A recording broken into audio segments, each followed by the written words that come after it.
really excited to be here to talk to you about strategy. And so the next hour or so, we'll be doing an introduction to strategy, giving you a few basics, but also a few tips to supercharge your portfolio. Yeah, we're really excited to be here. And actually, on your seats, you'll have noticed there's a postcard, a pen, and also a little sheet. So while we're doing this introduction, if you can write any sort of burning questions for us that you want to ask at the end, that'd be great. So we'll be collecting those and then answering them later. So it could be anything about design, strategy, or like, you know, how did we get here? Where are you from? Whatever. We'll answer any of them later. So with that, let me just introduce you to everyone. And I'll hand over to Jake. Good morning, everyone. Hi, I'm Jake. I'm one of the strategy directors at Design Bridge & Partners. I am unfortunately not Ben, who was advertised for this session. I'm covering for him, so apologies if I'm a little dazed and confused. Bear with me. I know what most of the slides are. We'll figure it out. And this is Teresa. Yeah, hi guys, I'm Teresa and I'm a strategist at Design Bridge, so working in the same team as Jake. And yeah, it's great to be here. This is the first thing that I've done with D&AD, so very excited. I just want to say on the little postcards that you have, there is no such thing as a stupid question, so literally ask anything. I'm sure we will have heard it before. Hello everyone, I'm Joe. I'm a designer at Design Bridge & Partners. And yeah, happy to be here. Excellent. So before we start, we just want to tell you a little bit about Design Bridge & Partners. So a little bit about us and our ethos. So design is emotion. So everything that we do, we try to make an impression, make people feel something. Because I guess with design, you can create a lot of impact, but really that comes through the emotion. And for us, design is fearless. So we're always challenging the brief. We're always trying to find new ways to be innovative and design and push boundaries.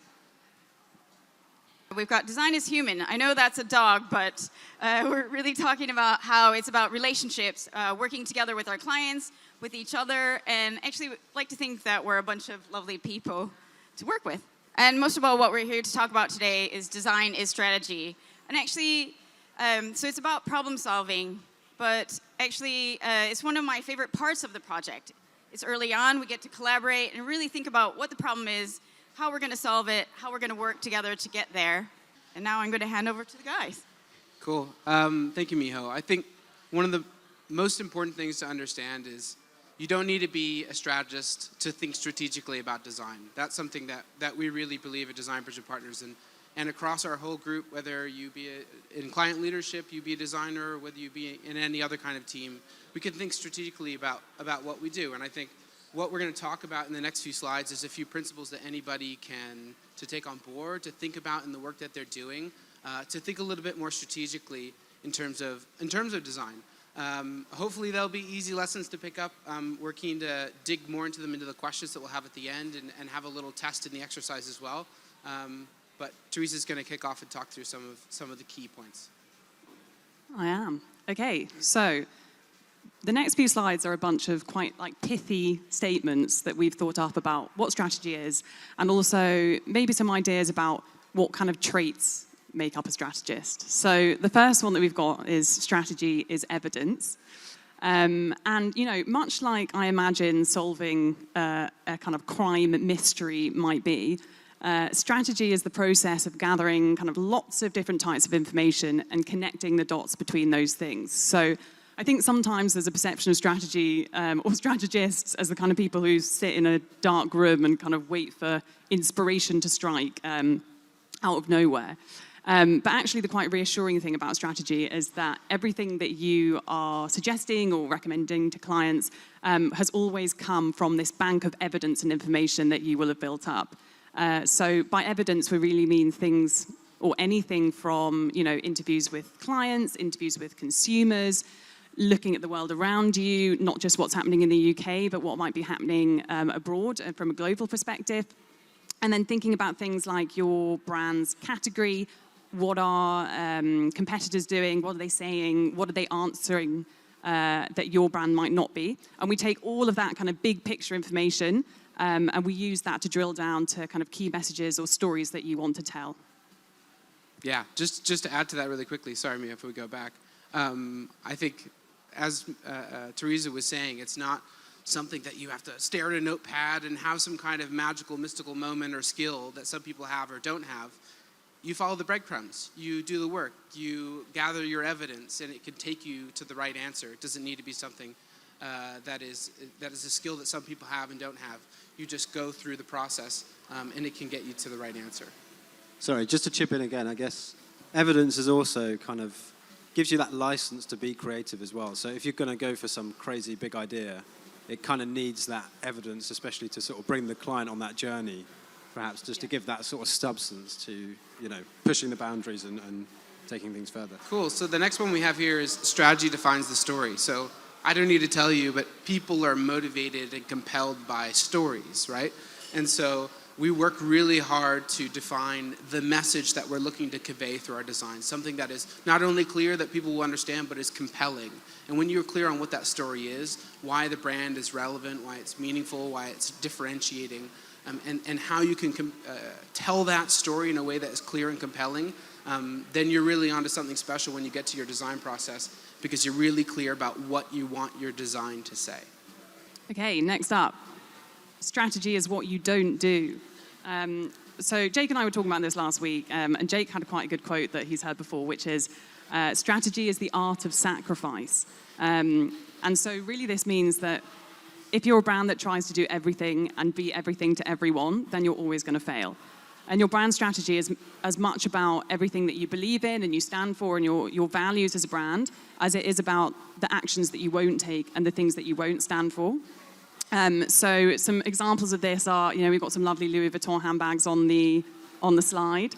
Louis Vuitton never discount because they have such high value perceptions of their brand. If they did, then it might damage those perceptions by making it seem like not as many people want their handbags anymore. And a brand like Patagonia, for instance, would never discount their brand or their products on Black Friday because obviously core to their brand are environmentalism and sustainability. And really this one we put in was because of an advert that came out recently by Fiat, which is that they don't make grey cars anymore. And if any of you haven't seen that ad, I very much encourage you to watch it. But because of the vibrancy of the Italian culture and the creativity and the kind of zest for life that they feel is true to their brand, they've decided that they're not going to make grey cars anymore because it doesn't feel true to that core brand DNA. So yeah, in a nutshell, strategy, as much as what you do, it's also what you don't do as a brand.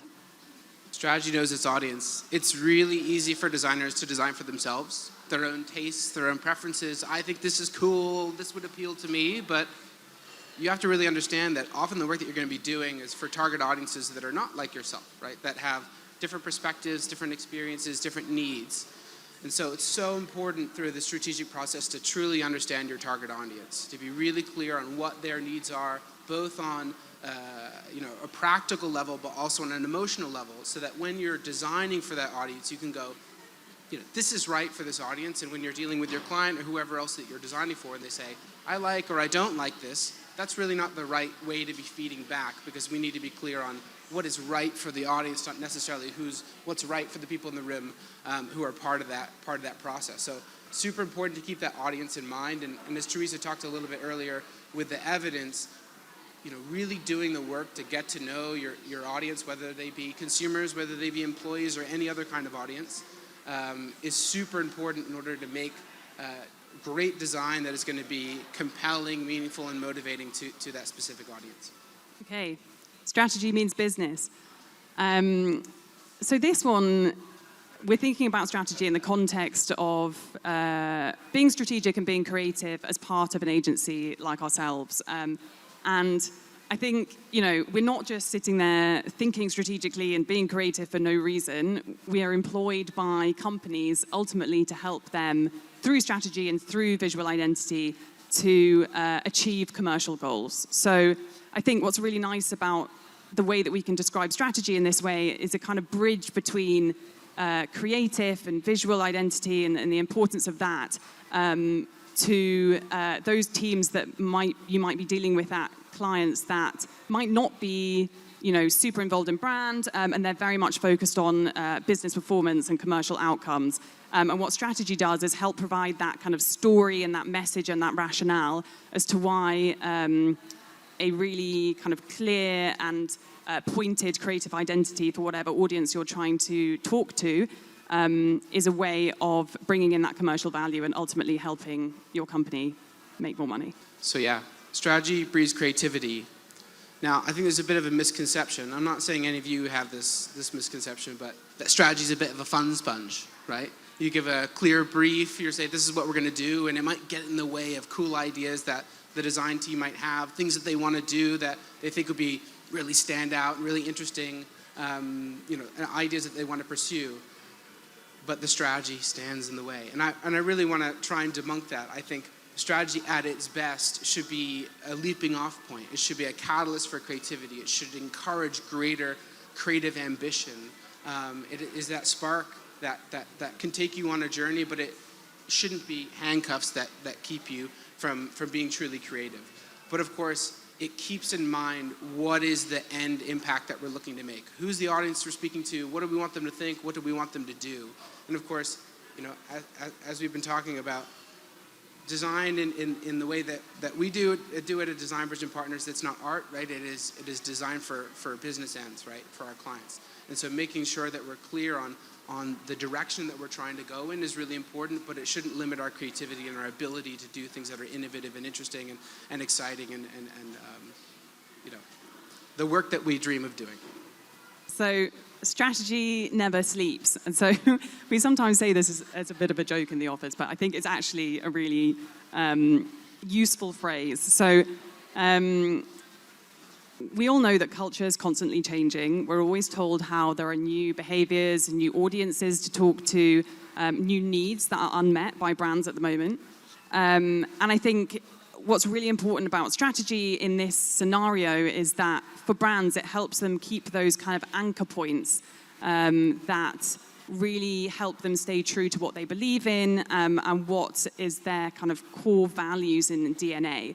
And in a world where everything's changing, and a world where their audiences might be changing and there are different behaviors and other brands are doing this and other people are doing that, it's those values that should be at quite a high level that help you maintain a sense of coherence and consistency as a brand, and maintain some legitimacy as well. So if you think of an example like Nike, they're often used as examples, but I think they're a great one for describing how, ever since day one, they've been talking about this winning culture. So it's winning from multiple different points of view, but also that everyone can be a winner, and it's a very inclusive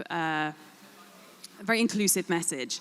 And I think what's amazing about that is because winning can be described in so many different ways and applied to so many different types of scenario at such a high level, when you're then faced with changes in culture and changing audiences, Nike have been able to apply that and adapt and flex that in order to stay relevant and still be a kind of game changer in culture, despite the fact that they've been around for so long. Strong brand strategy to maintain your values and keep those anchor points even when the world around you is changing. So strategists are curious. I think in the professional world, it can be quite difficult to go, I don't know. I don't know the answer. I don't know this information.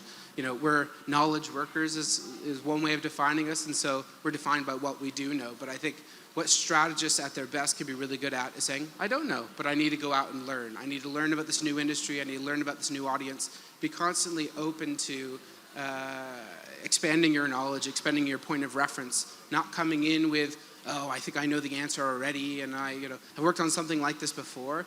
Be constantly building on your knowledge and learning, not only about the organizations you're working with or the audiences that you're trying to design for, or the broader world in which the brands that we're working on exist.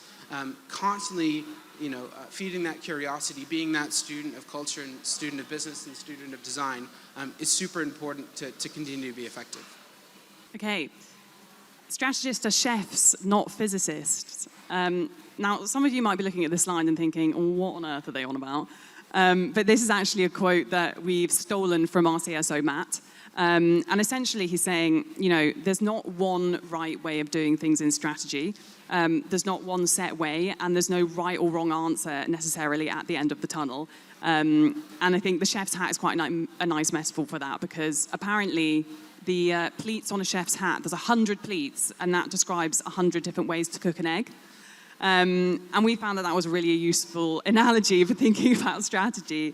Because, for instance, if you're giving someone the same, you know, pieces of information and data points, there might be different messages and different stories that each person would take away from that, but neither of those scenarios are more right than the other. It's just that you might be thinking about a different audience, or you might be thinking about a different need.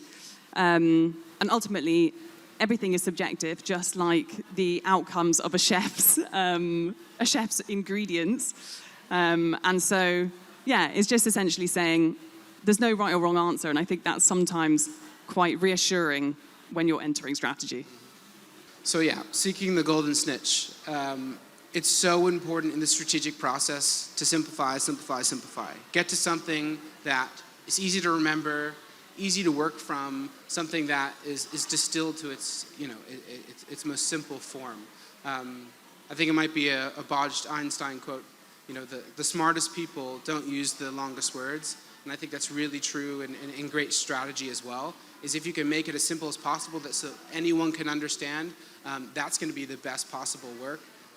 But of course, that, coming back to Teresa's point earlier, takes a lot of sacrifice to getting to something really pithy, something really short, something very single-minded. That takes a lot of confidence, not only for the strategist and the designer, but also for the client.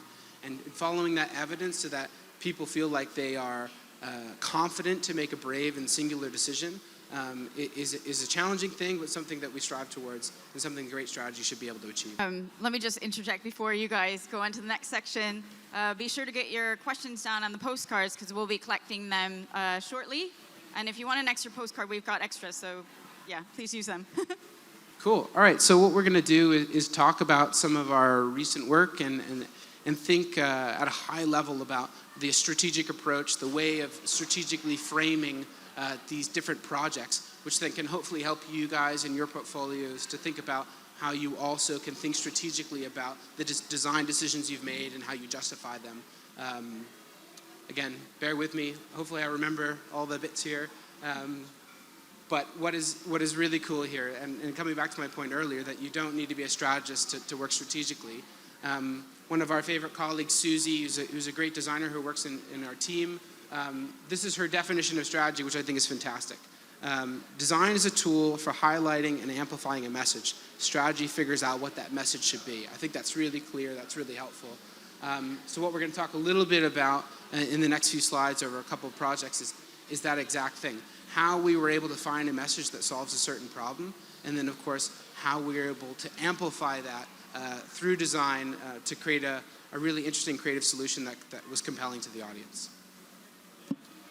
So just a little framing way of looking at some of the work that we're about to talk about. So first is that challenge. What is this problem that we were looking to address, or what is the opportunity that we were looking to seize, right? That's so important. Design is working hard to achieve a certain thing, and being clear on what that is from the very beginning is super important. And that really can be very directive in a very helpful way. The next is that getting to that little truth, following the breadcrumbs of insight, to find that thing that can really bridge the gap and help to seize the opportunity to solve the problem. And then finally, Joe's going to talk a little bit about the creative idea as well. So how they were able to take that insight and amplify in a creative way in order to help solve the problem or achieve the objective. So the first one we're going to talk about here is Eurovision. So we were lucky enough to do the identity for Eurovision this year, and I'll talk a little bit more about it on the next slide. So this year was a unique year for Eurovision in that there were two hosts, right? Which of course is not normal. Ukraine and the UK were dual hosts of Eurovision, and what we were really looking to amplify is this sense of togetherness, right? How music can bring us together in a really powerful way. And of course, the insight that we got to was that what is really interesting is that when you have a large group of people listening to music, their heartbeats sync together as one, bringing people together in this shared experience around music in this really compelling way. Joe, would you like to talk about the idea? Yeah, so I guess what's really lovely about this project is, of course, that insight, and like we were saying earlier, that kind of that evidence or that kind of substance, that story, really comes through. And I think in terms of the visual, it's just super single-minded and very sort of pure in its execution. And also, you know, Eurovision has that heart in its logo. So it's kind of, again, it's not adding anything. It's kind of just landing that core idea in a very single-minded way. And I think even through some of the other design elements, such as the typography, I think that was from, I think it was Penny Lane, so I think it was from some kind of old Liverpool kind of street signs.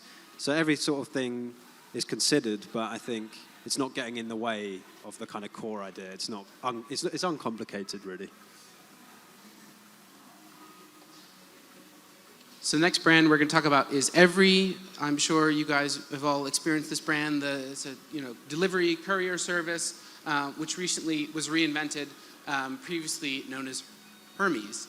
So if we go on to the next slide, when they came to us, what was really clear is that they were looking to reinvent their business, right? They were looking to totally reinvent the way that they go to customers and create their customer experience. And we're looking for a strong signal of that change to the market. And of course, when thinking about the role of Hermes, what the team really realized is that they play this very ever-present role that is a really powerful thing. It's everyone, everywhere, every parcel, every day. It is such a fabric of society in a really compelling way that really spans the diversity of the UK, across all the different regions and all the different ways that people engage with this brand. And we really thought it was an exciting idea to bake that into the brand itself. And I think what's quite nice about this project is we made this kind of generative tool for the logo. So I think it's got, I don't know how many variations. What is it?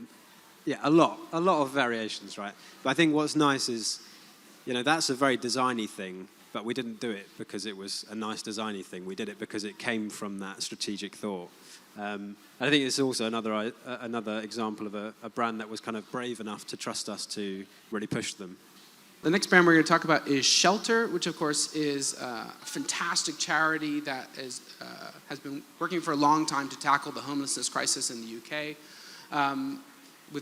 This is a fantastic new brand that we developed a couple of years ago. And if we move on to the next slide, I'll talk a little bit about how we went about it. So when Shelter came to us, they were really looking to re-inject a sense of greater motivation in society around this challenge of homelessness, to really take what had become quite an institutional and systemic problem and bring it more to the forefront of society's most prominent needs, and conversations about what we want to be moving forward on. And what was really clear is that in this day and age, the voices that were being heard the loudest in what had become quite an institutional problem were the activists, right? It was this new way that people look to take it upon themselves to push issues that they really believe need to change forward. We wanted to capture that greater sense of energy and dynamism, and that the activist spirit in this brand, to gain that greater attention and public relevance. Yes, I think Jake's probably captured it quite well, but I was just sort of thinking of, I don't know if anyone remembers their previous logo. It was kind of like, it was a Shelter word mark, and it had that kind of roof shape as the H, which was kind of very nice, but it was quite neat and kind of quite tidy. And I think what's nice about this kind of iteration of the brand is it's kind of, it's more grassroots, and it's more kind of iconic in that kind of roof or upward arrow symbol. Great, but one of the questions might be, okay, so how do we work together day to day, strategists and designers? So Teresa and I are just going to chat through that, so you know the ins and outs of what the process is like.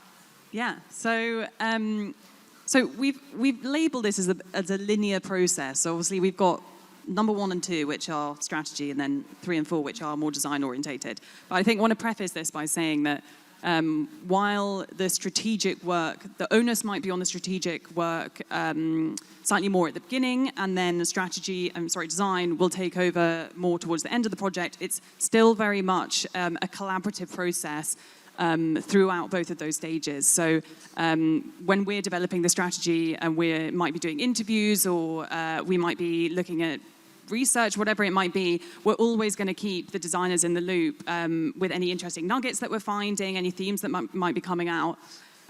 So number one is really that discovery phase that I spoke about earlier when we were talking about strategy as evidence. So that's when we're going out and we're gathering as much information as possible about the brand and the category and culture and all of that in order to form the basis and the foundation of our recommendations and our messaging.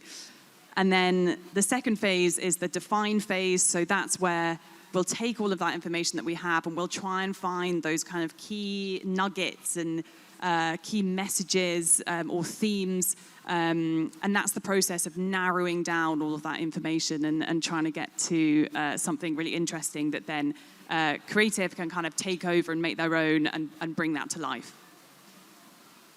And then with that, when we get to the design phase, basically we'll be stopping by each other's desks a lot, just talking to Teresa and the other strategists about what the insights are, so we can think about the ideas. And then we might be doing concepts, and that might be mood boards, it might be sketching things out.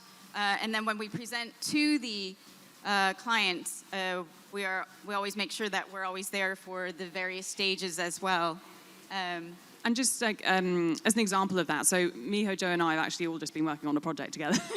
And for instance, like when we did a lot of stakeholder interviews, myself and Ben, and Miho and Joe listened to a lot of those and would come over to us and be like, oh, hey, did you notice this thing that you spoke about? I thought that was really interesting. Like, let's make sure we capture that. And so it is really a truly collaborative effort.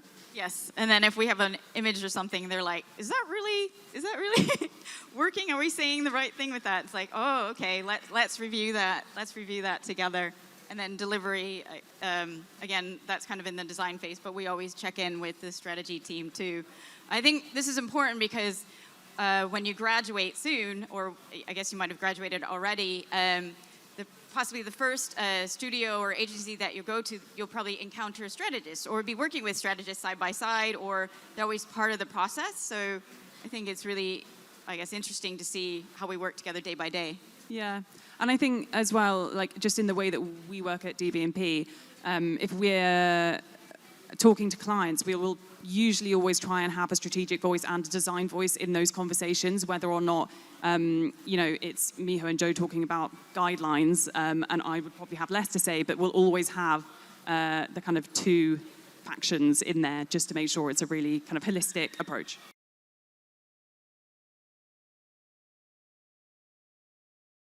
Okay, so back to you guys. This is my Star Baker slide. So basically saying that strategy is not mysterious or like a crazy thing to understand. It's something that you're already doing. And what I'm going to do in the next few minutes is just go through one of the D&AD New Blood briefs from a couple years ago, just to show you how one of our designers broke it down. But it's probably a process that you've gone through, but just to show how simple and clear it is. So we have a designer, Ruby Douglas. Her and a couple of her friends did this New Blood brief a couple years ago for Duolingo. And it was about, the brief was to find and design a campaign for 16 to 22-year-olds that would make it fun. Because the perception was that Duolingo was a bit hard and a bit serious and not necessarily fun. And so what they did was research the audience, the brand, and the problem, and really broke it down so you can see. And this is probably a similar process that you've all been through, but really looking at the different insights as to what 16 to 22-year-olds were into, what Duolingo were up to, what the brand was like, and also just this a bit of deep research into how people learn. And what was funny was that they learned that actually when you listen to things like language before you sleep or while you're sleeping, it's easier to remember, which is like a kind of an astonishing insight. And I was kind of surprised to find out about myself.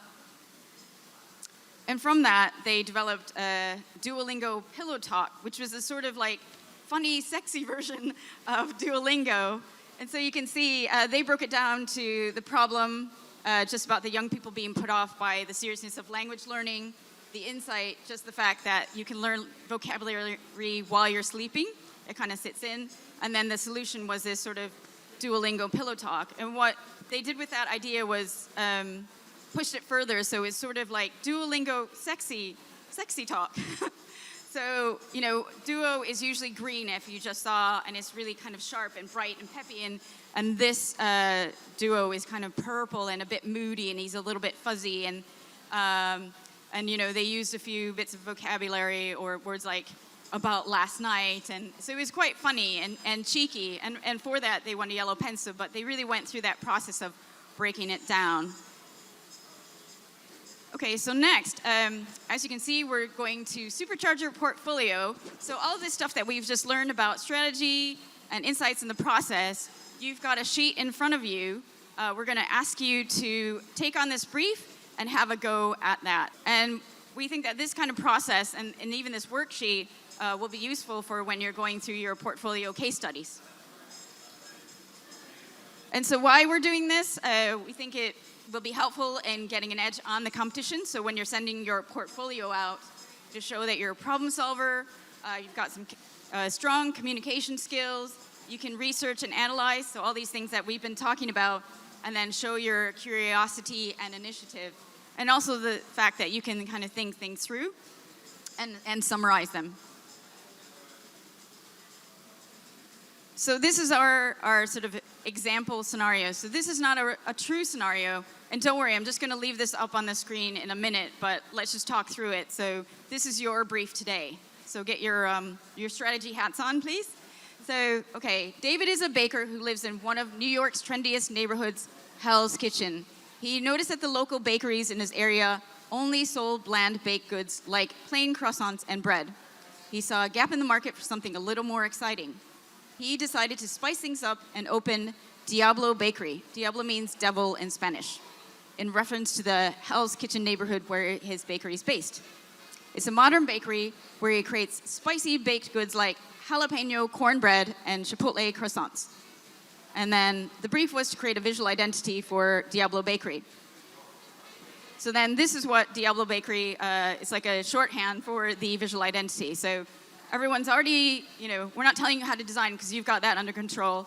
And then this is a summary or description that sometimes we see when we get through portfolios that hasn't been supercharged. And I know this isn't an exact word, strategize. So we're saying is the description, Diablo Bakery logo design. I did this project in the second year, which is about designing a logo for a food business. I chose Diablo Bakery in Hell's Kitchen, New York, because I live there. The logo is red with a chef's hat and used a sans serif typeface, which I thought worked well together. I chose a complementary color palette. My tutors really liked it. So as you can see, it doesn't have the problem, the challenge, insight, and solution. So your job in the next, let's give you about 10 minutes, is to have a go at that. You've got your sheet there, which looks like this, to fill in and have a go. So we'll give you 10 minutes, and we're going to pop down now from the stage and collect your question cards, and then answer any questions if you're having a go with your sheet. So there is the brief there. Okay, everyone. Hopefully you had a good go there at the strategy. We're going to move on to questions now, but if you want to discuss your worksheets after, we'll just kind of be hovering around, and then we can go into detail if there are any further questions. But we've got your questions here, and we're just going to go through them. And if there are any further questions after that, we can continue as well. So. Yeah, I can start. So I have a couple of questions here that are very interesting, and they're asking particularly about how you distill and define an insight. A few different variations on it, but I think I can cover them in one. So I think one really helpful way to look at insights, because insights can be a little bit of an opaque word. What does that really mean?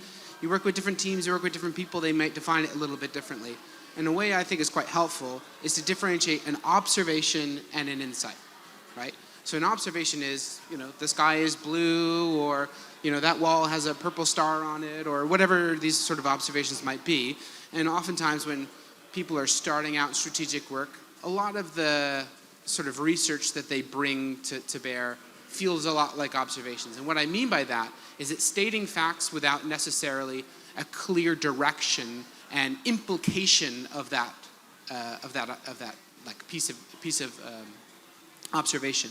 An insight is taking a fact, a truth, something that you've learned, but has a clear directive and implication. So because we've learned this to be the case, it has this impact on what we should do, the decisions we should make, the direction we should take the brand, what the design should be saying. Every insight that you look to put into your work should have a clear arrow, right? A clear direction. It means that we should do a certain thing. It has an action that comes out of the end. Again, that's maybe not the clearest way of defining it, but I think when you really look into the research that you're doing and the facts that you're maybe putting in your portfolio, make sure that each learning that you have has a clear sort of implication on the work that you're doing. I think that is a really great way to think about developing your skills in terms of developing insights. Okay, so I've got a couple of questions here along the same lines. So things like, how did you get to where you are? And how did you start off in the industry? What's your how did you get to the job that you're doing now, basically? I think me and Jake could probably both answer this because we're coming from slightly different angles. So how do I say this in a nutshell? At uni, I did anthropology and English. So I guess I've always been interested in people and behavior and generally curious about the world, to use the word that we used earlier. And so I actually started off in more of a research-based role. So I was working in a brand agency, and I got there by doing a big grad day that they used to do once a year. And about 20 of us went in and all did interviews, and I got the job. But that was very much more consumer research focused. So it was actually quite a lot of numbers and Excel. But I suppose the end point was the same. You were trying to create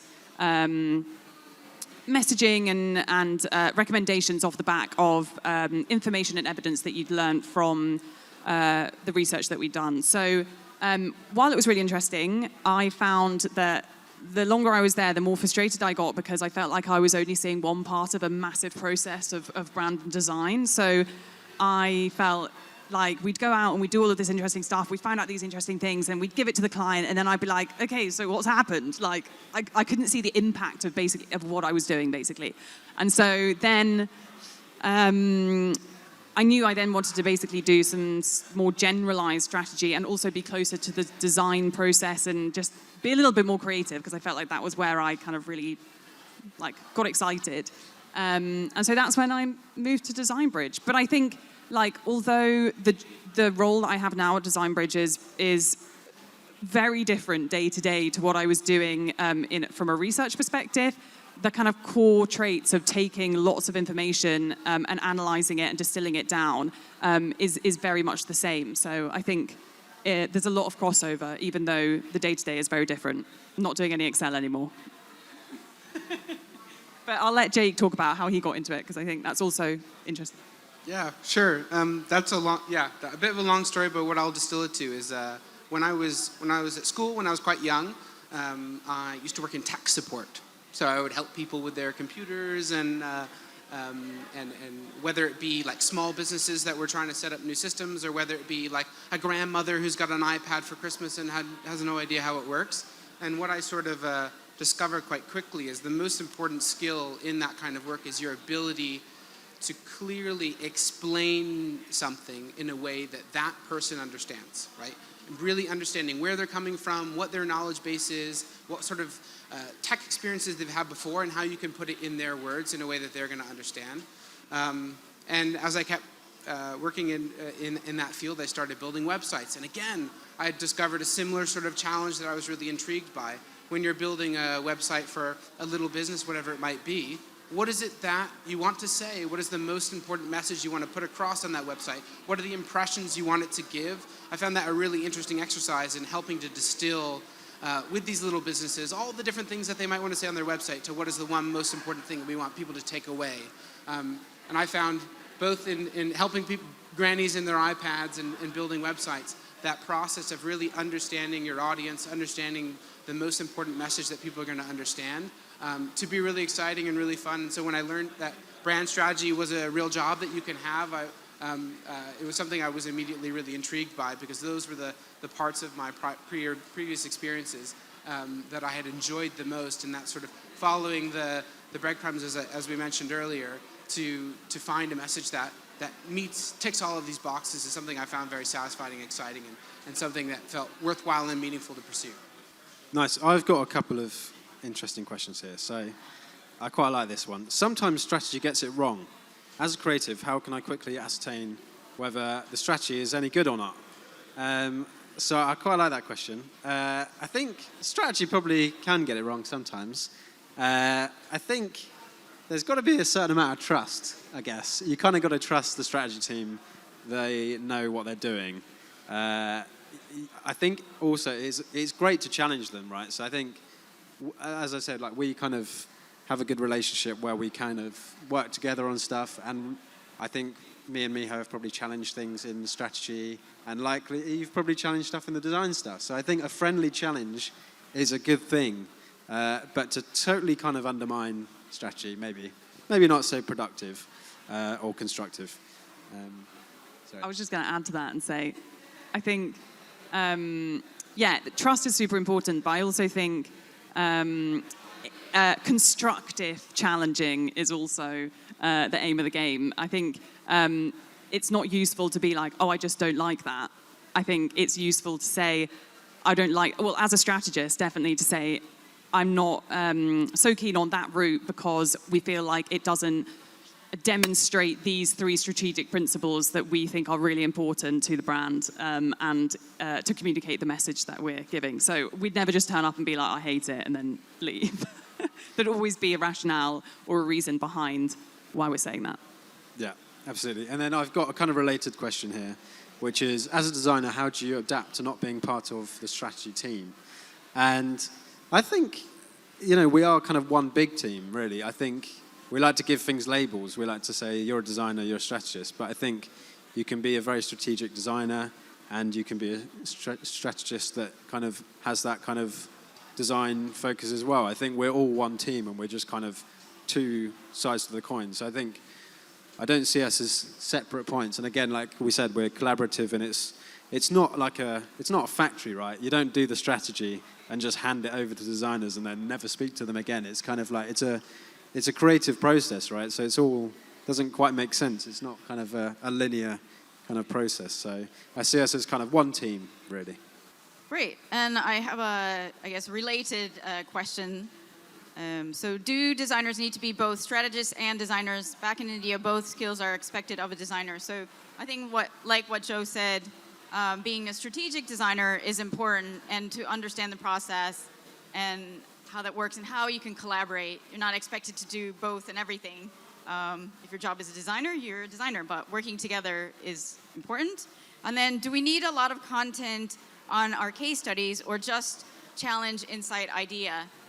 So I don't think you need a lot of content for your case studies. It's probably just summarizing those points. So you don't necessarily need to outline in each bit of case study copy that you write, challenge insight idea.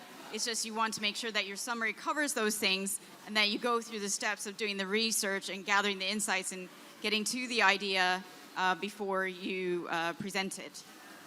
And when you present, you want it to be more strategic in that sense. And I'm just thinking, sorry, go on. I was going to go a bit meta there, but if you're thinking strategically about your portfolio, think about what's your audience, how much time do they have? Like, you just need to kind of get to the idea very quickly. So I think when you're thinking about putting your portfolio together, just be super simple and land the idea before you kind of get into the graphics. Yeah, great. And so I know we're just around about an hour, but I just thought what we could do is go over the sort of answers that we have for the worksheet, and then we'll go back and do another few questions. So let me just show that to you guys. So obviously we've got this, and then just looking at your worksheets, if you want to review what we had noted. So yeah, here's one we made earlier, challenge. We had that David wants to track the tastemakers of his trendy New York City neighborhood. And then the insight, culinary influencers seek out original and unique food experiences to share online. And then the idea, the gram-worthy bakery brand featuring unexpected shapes and surprise flavors. So then in a summary, unique, flavorsome, and gram-worthy baked goods that appeal to trendsetters. So hopefully you had some of those bits in your worksheet, not expecting all of that, but yeah. I think what's nice as well is like this is one version of it, right? There's like a million different versions of that. You know, it's kind of all coming from that same challenge, but where you took that might be a totally different solution. As Jake was saying, you know, it's about being a chef. It's not about being a scientist. There's not one answer. Yeah. And on that, I'm just going to answer another question before I hand over. So, what advice would you give to cooks who want to become chefs? Since we're on that vein, I think just like probably with any job, you just want to, I guess you need to persevere, work on your craft, put in the hours, and then surely add in a bit of creativity, and then you'll get there. Okay. Next. Yeah, I have another question here that's really interesting. So, what can we integrate within our day-to-day lives that can help us develop these strategic skills? I think one answer to that is always asking why, and at risk of annoying all of the colleagues and people around you by pestering with why all the time with everything, I think it's a really important skill. So if someone's coming to you with a brief, you know, say, you know, it's the bakery brand or whatever, and they want a new visual identity. Well, why do you want a new visual identity? What do you want it to do for you? What do you hope the output will be? How is it going to improve your business? How is it going to improve your life? You know, always asking why is super important. And similarly, when you're making a design decision, say you're picking a certain color, you know, like, I know I'm obsessing with this star on the wall, but it's purple. But why is it purple? What is the good reason for that? What is it trying to say to us? Why does it appeal to the people in this room? Constantly asking that why about not only why a brief has been set, but why the decision has been made on its behalf are super important, right? Because then you're always thinking about linking back to the challenge you're trying to solve. And of course, what is that sort of idea that has influenced the design in a way that helps it to be functional, helps it to achieve the goal that it sets out to achieve? I think that's super important. Sorry, I'll just add to that as well. I think maybe it's also probably just being curious more broadly rather than just kind of in the design space. It's kind of just being a bit more curious about the world and kind of, don't know, wanting to kind of learn more about different things and different sectors and just being a bit more kind of open-minded to what's going on in the world. Okay, I've got one. So let's do this one. So design culture. How has COVID changed design culture? So I think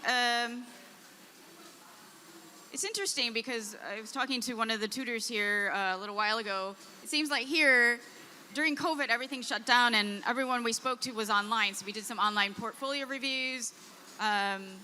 And it all seemed kind of distant. But now it's really exciting to see everyone come back and everything's live again.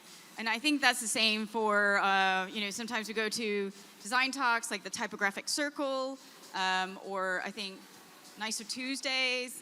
And then for us in the studio, we've been going back into the office like 3 days a week. And I think a lot of different studios and design jobs that are coming up are sort of hybrid. So you'll do a bit of working from home and then working in the studio. But actually it's really important, probably as you enter a new job at a graduate level, to go in and meet everyone and really soak up the culture. And I think learning on the job in the office or studio is really, really beneficial. Okay, so we'll be kind of hovering around here. So if you have any questions on worksheets or anything like that, we'll be here. So yeah, thank you very much, everyone. Thank you. Thanks.